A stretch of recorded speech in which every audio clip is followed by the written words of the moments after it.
माध्यमातून वीज निर्मिती, बिजली, विद्युत ही सुद्धा कल्पना बाबासाहेब आंबेडकरांनी त्या काळात मांडली. त्यामुळे आज अनेक डॅममधून वीज निर्मिती होते. अलीकडे सोलारच्या माध्यमातून सुद्धा विजेची निर्मिती आपण आपापल्या घरावर करतो. शेतीसाठी लागणारी जी वीज आहे ती वीज आपण शेतामध्ये तयार केली तर ऑटोमॅटिकली तिथं आपल्याला होतो.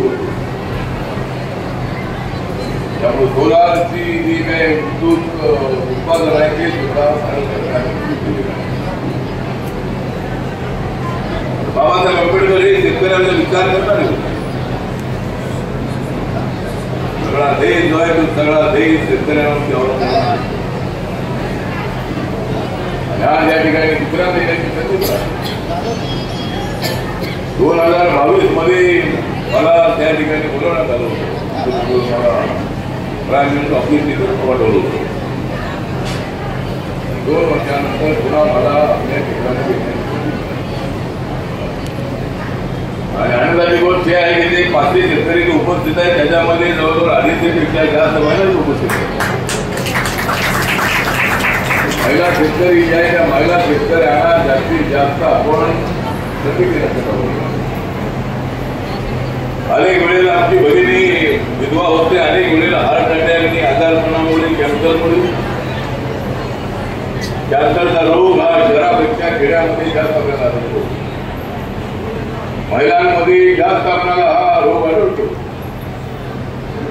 याचं कारण हे आहे की युरिया आणि अशा पद्धतीचे नॉन ऑर्गॅनिक जी काय खतं आहे त्या खताचा उपयोग केल्यामुळं आपणाला अशा पद्धतीचे रोग हे मोठ्या प्रमाणामध्ये होत आहेत. पूर्वीच्या काळामध्ये युरिया नव्हता. सगळ्या शेतकऱ्यांनी विचार करायचा आहे की कमी उत्पादन आलं तरी चालेल, पण आमच्या पिकामुळं कोणाचं नुकसान होता कामा नये, गुन्हागारी पडता कामा नये. त्यामुळे ऑर्गॅनिक शेतीसाठी लागणारी सुद्धा जर वापरायचं असेल तर चांगलं पीक लवकर येण्यासाठी त्याला पाण्याची आवश्यकता आहे, खताची आवश्यकता आहे, फवारणीची आवश्यकता आहे, चांगल्या हवेची आवश्यकता आहे. हे सगळं कसं आहे, शेतामध्ये झाडं असली पाहिजे, सगळ्या भागावर आपली झाडं असली पाहिजे. शेतामध्ये हॉर्टिकल्चर असेल तर ती झाडं त्या ठिकाणी असतात. आंब्याची झाडं असतील किंवा नारळीची असतील, पेरूची असतील, बोराची असतील,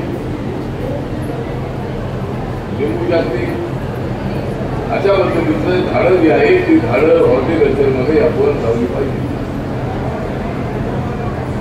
आणि आपली शेती समृद्ध करण्यासाठी, आपलं जेवण समृद्ध करायचं असेल तर शेती समृद्ध झाली पाहिजे. शेतीला समृद्ध करण्यासाठी पाण्याची आवश्यकता आहे. अजूनही महाराष्ट्रामध्ये नॉन इरिगेशन असणाऱ्या शेतीचं प्रमाण अजूनही मोठं आहे. पंजाबमध्ये गेलो, युपीमध्ये गेलो, हरियाणामध्ये गेलो तर लोक खालीच पाणी. पण आपला महाराष्ट्रातला शेतकरी सुद्धा अत्यंत ऍक्टिव्ह आहे. मागच्या वेळेला प्रदीप गायकवाडाच्या कार्यक्रमात अध्यक्ष आहे.